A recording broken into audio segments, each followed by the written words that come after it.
श्री राम जी ने बाली को छिपकर क्यों मारा?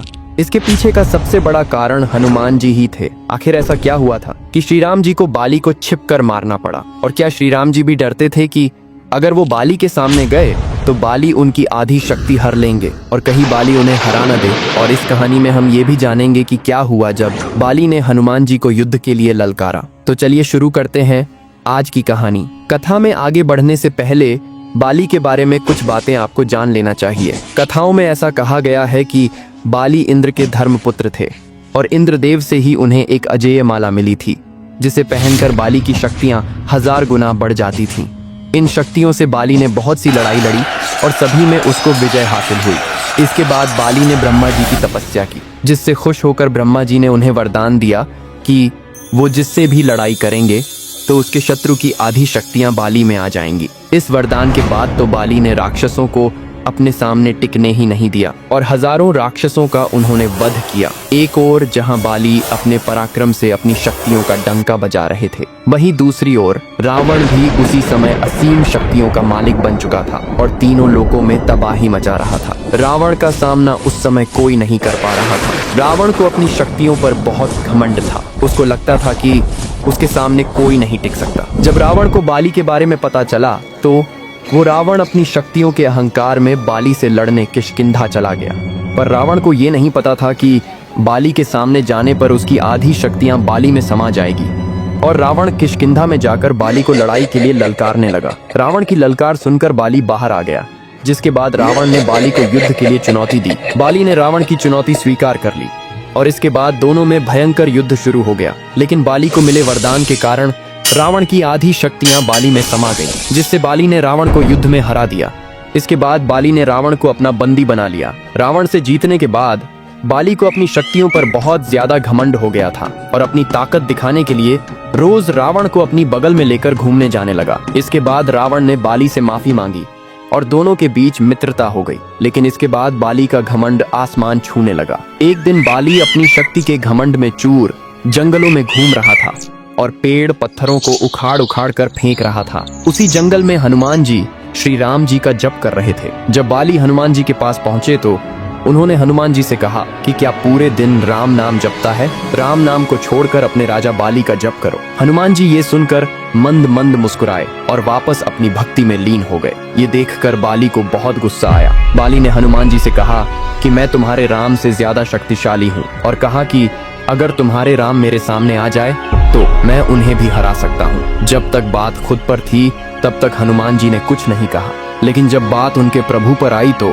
हनुमान जी नहीं रुक पाए और बाली से कहा कि हे वानर राज, मेरे प्रभु श्री राम जी से लड़ने से पहले क्या आप उनके इस दास हनुमान से लड़ना चाहेंगे? अपनी शक्तियों के घमंड में चूर बाली हनुमान जी से लड़ने को तैयार हो गए और बोले, कल भोर होते ही हम युद्ध क्षेत्र में मिलेंगे। ये कहकर बाली अपने कक्ष में चले गए और हनुमान जी वहीं राम नाम जप में लग गए। जब ब्रह्मा जी को इस बारे में पता चला तो वे हनुमान जी के पास गए और हनुमान जी से कहा कि वो ये युद्ध न करे। हनुमान जी ने ब्रह्मदेव जी को नमस्कार किया और बोले कि हे ब्रह्मदेव, जब तक बात मेरे तक थी तब तक मैंने कुछ नहीं कहा, लेकिन अब बात मेरे प्रभु पर आ गई है, मैं ये लड़ाई अवश्य करूंगा। ये सुनकर ब्रह्मदेव जी ने हनुमान जी से कहा कि हे हनुमान, ठीक है आप युद्ध करो, लेकिन कल युद्ध में आप अपनी शक्तियों का सिर्फ 10वां हिस्सा ही लेकर जाए। बाकी शक्तियां श्री राम जी के चरणों में छोड़ जाएं और युद्ध के बाद वो शक्तियां आप वापस ले लेना। हनुमान जी ने ब्रह्मदेव जी की बात मान ली और अगले दिन युद्ध में अपनी शक्तियों का सिर्फ 10% हिस्सा ही वो अपने साथ लेकर गए। बाली ने सोचा कि हनुमान एक छोटा सा वानर मात्र है, इसे तो मैं इसकी बिना शक्तियां लिए ही हरा दूंगा। और दोनों के बीच युद्ध छिड़ गया।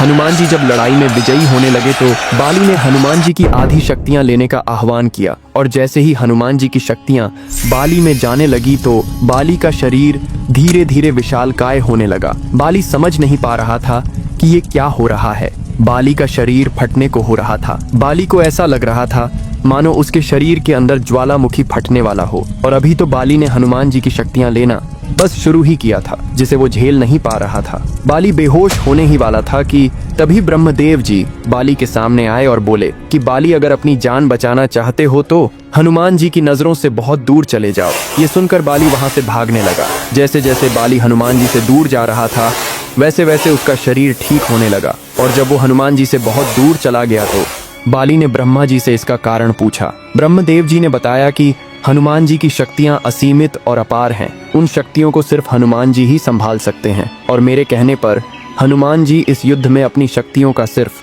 10वां हिस्सा ही लेकर आए थे और उन शक्तियों के अंश मात्र से ही तुम्हारा ये हाल हो गया। सोचो, हनुमान जी अगर अपनी पूरी शक्तियों के साथ आते तो तुम्हारा क्या हाल होता। ब्रह्मदेव जी की बातें सुनकर बाली को अपनी गलती का एहसास हुआ और उसका घमंड चूर चूर हो गया। इसके बाद बाली ने हनुमान जी से माफी मांगी और हनुमान जी से कहा कि हनुमान जी, आपके अंदर असीमित शक्तियां हैं, लेकिन फिर भी आप इतने शांत कैसे रहते हो। और ये कहकर बाली हनुमान जी से माफी मांगने लगे। हनुमान जी ने कहा कि अगर माफी मांगनी ही है तो प्रभु श्री राम जी से मांगिए, मैं तो उनका एक छोटा सा भक्त हूँ। और ये कहकर हनुमान जी ने बाली को अपने गले लगा लिया। इसके बाद बाली श्री राम नाम का जयकारा लगाने लगे और ये युद्ध शुरू होने से पहले ही खत्म हो गया। अब बात करते हैं श्री राम जी ने बाली को छिपकर क्यों मारा। दरअसल इसके पीछे के कुछ तथ्य रामायण में लिखित है। श्री राम जी सुग्रीव को अपना मित्र बना चुके थे और उन्हें वचन दे चुके थे कि वो बाली का वध अवश्य करेंगे, क्योंकि बाली के पापों का घड़ा भर चुका है और क्षत्रिय होने के नाते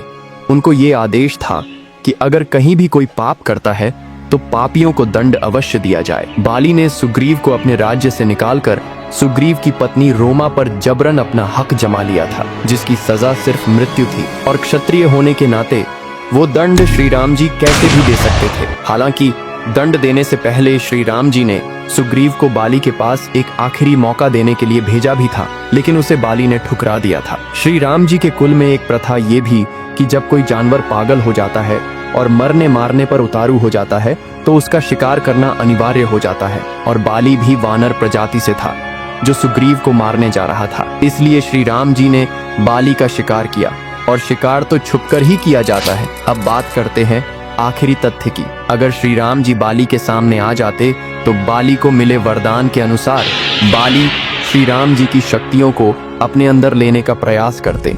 और जैसा कि आप सब जानते हैं कि श्री राम जी के भक्त हनुमान जी की क्षण भर शक्तियों से बाली का शरीर फटने को हो गया था, तो श्री राम जी तो स्वयं नारायण भगवान थे, और अगर ऐसा होता तो बाली उसी वक्त मर जाता। ब्रह्मा जी के वरदान की लाज रखने के लिए श्री राम जी ने बाली को छिप कर मारा था। तो बोलो जय श्री राम।